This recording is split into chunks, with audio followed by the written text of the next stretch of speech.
quality and relevance of the education system, isn't it? So we used to employ 4,000, 5,000 teachers a year. You're learned people. You can go and find out how many teachers were employed by government in 2023, no, not 2023, 2021, 2020, 2019, all the way. And I put it to you, no other administration has employed as many teachers in primary and secondary school than the administration of William Ruto in 3 years. Why? Because where we were employing 4,000, 5,000 teachers a year, when President Ruto took over this government, we started employing teachers in large scale. In the last 2.7 years, or 2.8 years, we have employed 76,000. In December, we'll employ another 24,000. Remember, in the past, 5,000, 4,000. In 2 years and something, almost 3 years, 76,000. And by December, by the time we are in 3 years, this government will have employed 100,000 teachers for primary school and secondary school. Another statistics, because I'm dealing with knowledgeable people.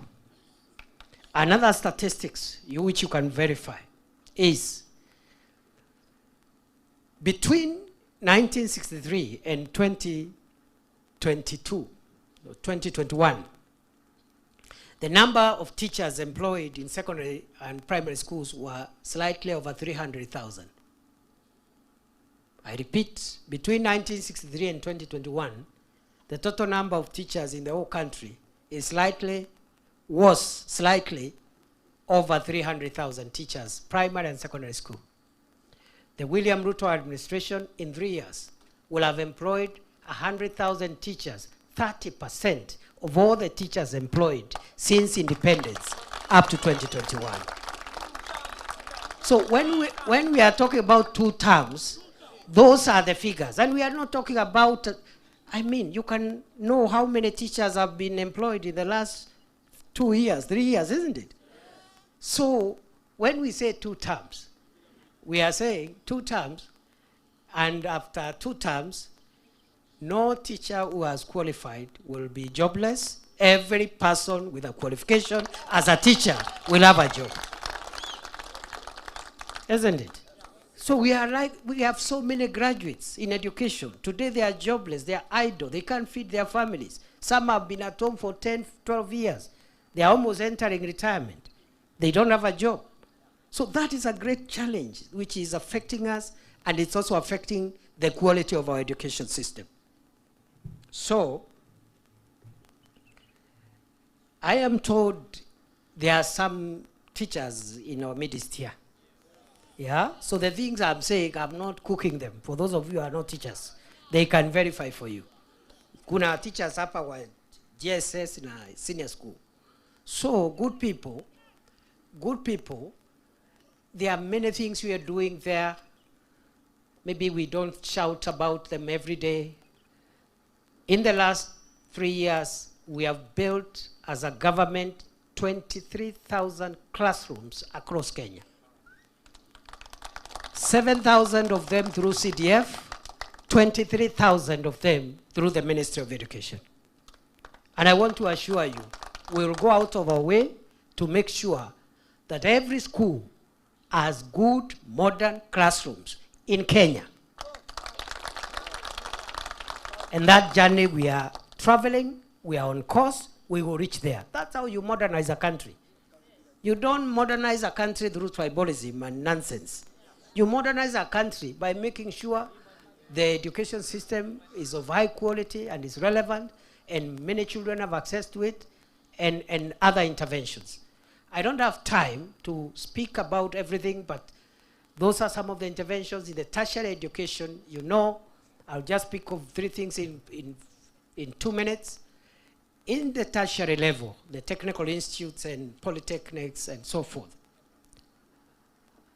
we found that there was problem in Kenya because in 2022, there are 297,000 students in the technical training institutes, in the tertiary institutions, 297,000. But the university students were about 1 million. In many countries, the number of students in the tertiary middle level colleges are supposed to be more than those in the university. The same way in the university, the undergraduates are more than the master's students, and the master's students are more than the PhDs. That's how you create a good, well-structured educational system. So we found out there are many people who stop school, but they don't go to university, they don't go to technical institutes. In the last 3 years, we have pushed the enrollment in the technical training institutes from 297,000 in August 2022 to today, 700,000 students. Our aim is by next year, by close of 2026, we take that figure to 2 million students. How are we doing it? You know, as I said again, it is not abracadabra. It is not the abracadabra people are shouting there, I don't know one term, I don't know Kasongo, but you know that's not a policy. Yeah, if you don't like a president, you wait for the election, campaign against that president. If you persuade Kenyans, you lead us. If you don't persuade them, you wait. Ama namna gani jameni? Yeah. So how are we making sure we get to 2 million? We have introduced in the TVETs, I think in the last few months, I think we passed it in the cabinet last few months, something or a program known as the dual training policy.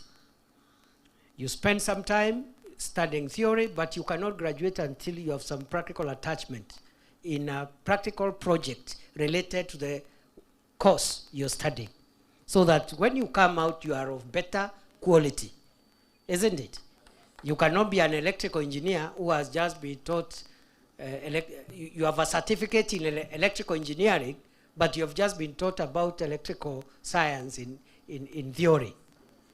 You must go and get attached to Kenya Power or some project for last mile connectivity so that you do some practical thing while you are still in school before you graduate.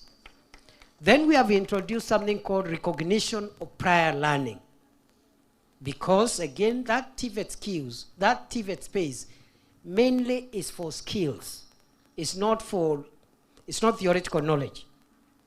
It's not like other disciplines like law and humanities and so forth. It's practical skills. So we have introduced a program called recognition of prior learning. There are many young people who do not have a formal certificate, but they have the skill. They are carpenters. They can do a table. They can do a chair. Isn't it? There are many of them who are mechanics, but they have never gone to the TVET. They have never gone to Polytechnic. They can repair a car. They can repair a telephone. God has given them some skills, some knowledge. Okay? And so many other areas where you have people, plumbers and other areas. So we have said, if you have some skill, but you don't have a formal certification, we take you to the TVET, but we will not keep you there for 3 years, like the other person who has come from secondary school. We test in very few weeks. We just bring the quality people who test these skills, NITA, the National Industrial Training Agency, and others, so that in a short period, let's say of 6 weeks, 8 weeks, if it is proved you have the skills worth a certificate, we certify you formally, and you go back and continue doing your business. And that increases your employability. If you want to be employed, you have something. Like now, many Gulf countries are asking for plumbers, electricians. But if you are there, an electrician with prior learning, which is not certified, you can't get that job because you don't have a certificate. So those are the there are many, but those are some of the interventions we are making at tertiary level. The funding model to make sure that all students are funded properly. But in the higher education space, the university education space, the key discussion is about affordability and the funding model. I know that's where the issue is. Because in the past, and this is what many of the critics of